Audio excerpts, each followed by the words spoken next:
నమస్కారం.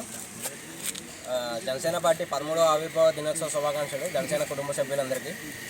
అలాగే ఇక్కడికి వచ్చిన జనసేన జెండా ఆవిష్కరణ కార్యక్రమానికి చేసిన రీజనల్ కోఆర్డినేటర్, ఉభయ గోదావరి జిల్లాల రీజనల్ కోఆర్డినేటర్ శ్రీమతి విశాలి కారణం గారికి, అలాగే మన అర్జునపాలెం ప్రెసిడెంట్ పోతు గంగాధరరావు గారికి, బెద్దవాడ సూరి గారికి, జనసేన నాయకులు, అలాగే తొలుపు నియోజకవర్గ జనసేన నాయకులు, అఖిల మండల జనసేన నాయకులు, అలాగే జిల్లా కార్యదర్శి అన్న విశ్వప్రభు గారికి, బడేడు త్రినాథ్ గారికి, రాగేష్ గారికి, అయ్యప్ప గారికి, రాజా మణికంఠ గాజుల అందరికీ, మొత్తం అఖిల మండల జన సైనికులు ప్రతి ఒక్కరికి, ఈడూరు, పాలూరు, పల్లిపాడు అందరికి ప్రతి ఒక్కరికి, ఇక్కడికి వచ్చిన ప్రతి ఒక్కరికి మా వర్దాలపాలెం గ్రామ జన సైనికుల తరఫున ధన్యవాదాలు తెలుపుకుంటున్నాం.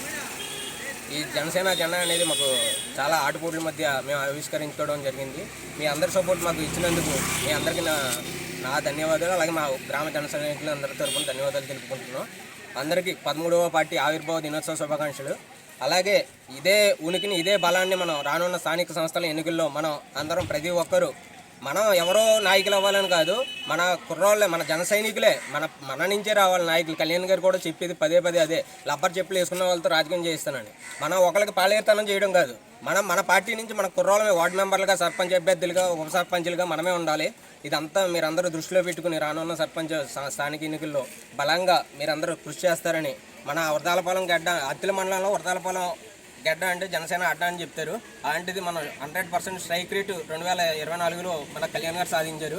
రాబోయే స్థానిక సంస్థల ఎన్నికల్లో మన వర్దాలపాలెం గ్రామం 100% స్ట్రైక్ రేట్ మన జనసేన పార్టీ నుంచి ఇవ్వాలని అందరికీ తెలియజేసుకుంటూ, ఇక్కడికి వచ్చిన ప్రతి ఒక్కరికి మనస్ఫూర్తిగా ధన్యవాదాలు తెలియజేసుకుంటూ, జై జనసేన, జై జనసేన, జై జనసేన.